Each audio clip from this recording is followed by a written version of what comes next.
Elon Musk, दुनिया में शायद ही कोई शख्स होगा जो उनको ना जानता हो। दुनिया के सबसे अमीर आदमी, उनकी टोटल जो संपत्ति है वो 240 बिलियन डॉलर है। और पिछले एक साल से शायद ही कोई हफ्ता ऐसा गया होगा जब वो सुर्खियों में ना रहे हों। कभी वो अपनी कंपनी टेस्ला के बारे में सुर्खियों में रहते हैं, कभी क्रिप्टो करेंसी पे वो अजीबोगरीब राय दे देते हैं, और बहुत बार वो स्पेसएक्स के कारण भी सुर्खियों में रहे हैं। और हाल ही में उनका जो विवाद ट्विटर के साथ चला है वो तो अब तक चल रहा है, लेकिन ट्विटर के साथ उनका विवाद सुलझा भी नहीं है, तो उनके ऊपर एक और आरोप लगा है, और ये आरोप बहुत ही उनकी इमेज को नेगेटिव करने वाला है। उनके ऊपर आरोप ये लगा है कि उन्होंने अपने एक दोस्त की वाइफ के साथ अफेयर किया है, और जिसकी वजह से उस दोस्त ने अपनी वाइफ को डिवोर्स देने के लिए कोर्ट में अर्जी लगाई है। तो आखिर वो दोस्त कौन है? तो वो दोस्त है सर्गेई ब्रिन, जो को फाउंडर है गूगल के। अगर एलोन मस्क दुनिया के सबसे अमीर आदमी है, तो 95 बिलियन डॉलर की संपत्ति के साथ ब्रिन भी दुनिया के 8वें सबसे अमीर आदमी है। तो इन दो इतने बड़े लोगों के बीच में जिस लेडीज़ के बारे में बात हो रही है, जिसके कारण ये पूरा विवाद है, उसके बारे में सुनने में आया है बहुत ही गरीब परिवार से आई है। यहाँ तक कि उनकी माताजी किसी दूसरे के घर पे काम किया करती थी घर का खर्चा चलाने के लिए।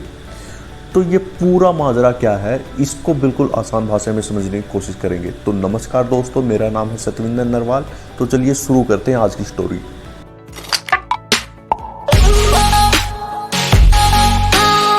निकोल स्नाहन उस लेडीज का नाम है जिसके कारण ये पूरी कंट्रोवर्सी क्रिएट हुई है।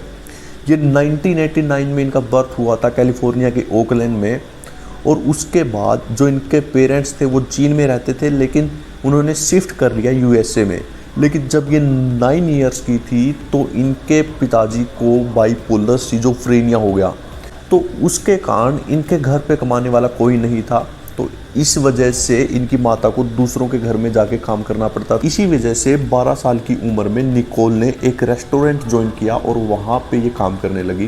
लेकिन निकोल ने पढ़ाई बिल्कुल नहीं छोड़ी और उन्होंने लॉ में एडमिशन ले लिया। और जैसे ही इनकी पढ़ाई कंप्लीट होती तो इन्हें आरपीएक्स कॉरपोरेशन नाम की एक कंपनी में पेटेंट स्पेशलिस्ट की जॉब मिल जाती है।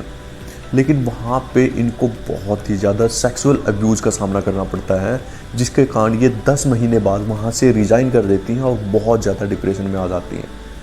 और जैसे ही ये नॉर्मल होती हैं, डिप्रेशन से बाहर आती हैं, तो ये एक शुरू करती हैं क्लियर एसएसआईपी नाम की एक कंपनी, और एक फाइनेंशियल एग्जीक्यूटिव से शादी कर लेती हैं। लेकिन 2015 में इनकी ज़िंदगी बहुत बड़ा मोड़ आता है। जैसे कि आप सबको पता है कि 2014 में मोदी सरकार जीत के आई थी भारत में, और इन्होंने सरकार में आने के बाद योगा डे सेलिब्रेट करने का निर्णय लिया था। और इसी के कारण, मोदी सरकार के कारण ही 21 जून को योगा डे पूरे देश में सेलिब्रेट किया जाता है। और उसी योगा के कारण इन निकोल स्नाहन की ज़िंदगी में सबसे बड़ा बदलाव आता है। ये 2015 में एक योगा रिट्रीट में जाती हैं और वहाँ पे मिलती हैं सर्गेई ब्रिन से। इन दोनों में बात होती है और इन दोनों में लगाव होना शुरू हो जाता है। और ब्रिन भी उस समय शादीशुदा थे। एनी वोस्की नाम की लड़की से उन्होंने 2007 में शादी की थी। लेकिन 2015 में जब ब्रिन और निकोल मिलते हैं तो उसके बाद 2015 में ही ब्रिन अपनी वाइफ को तलाक दे देते हैं, और उसके बाद जो ब्रिन है और निकोल है ये डेट करना शुरू कर देते हैं। और 3 साल तक ये एक दूसरे को डेट करते हैं। बहुत सारी न्यूज़ रिपोर्टिंग में पाया गया है कि एक डेटिंग ऐप के सीईओ की वेडिंग थी और ये एक आइलैंड पे शादी थी, तो वहाँ पे इन दोनों को पहली बार एक साथ देखा गया था। तो इसके बाद ये 3 साल तक डेट करते हैं और फाइनली 7 नवंबर 2018 को दोनों शादी कर लेते हैं। तो इन्हीं इवेंट्स के कारण इन दोनों के बीच में नज़दीकियाँ सबसे ज़्यादा बढ़ी थी। लेकिन यही इवेंट इनके बीच की दूरी का कारण भी बना। बात है 2021 की, जब ब्रिन और निकोल एक आर्ट इवेंट में गए हुए थे। वहाँ पे ही मौजूद थे हमारे इलोन मस्क। मस्क और ब्रिन पहले से ही दोस्त थे। तो उस आर्ट इवेंट पे मस्क और निकोल की पहली बार मुलाकात होती है। और बताया जा रहा है कि वहीं से इनके बीच में जो अफेयर की बातें आ रही हैं वो वहीं से उनकी शुरुआत हुई थी। और जैसे ही ब्रिन को इस अफेयर के बारे में पता चलता है तो 2022 में ब्रिन तलाक के लिए अर्जी डालते हैं कोर्ट में। और यहाँ तक बातें की जा रही हैं कि इसके लिए मस्क ने खुद घुटनों पे बैठ के ब्रिन से माफ़ी मांगी थी और ब्रिन ने उनको माफ़ भी कर दिया, लेकिन वो तलाक पर अब भी अड़े हुए हैं।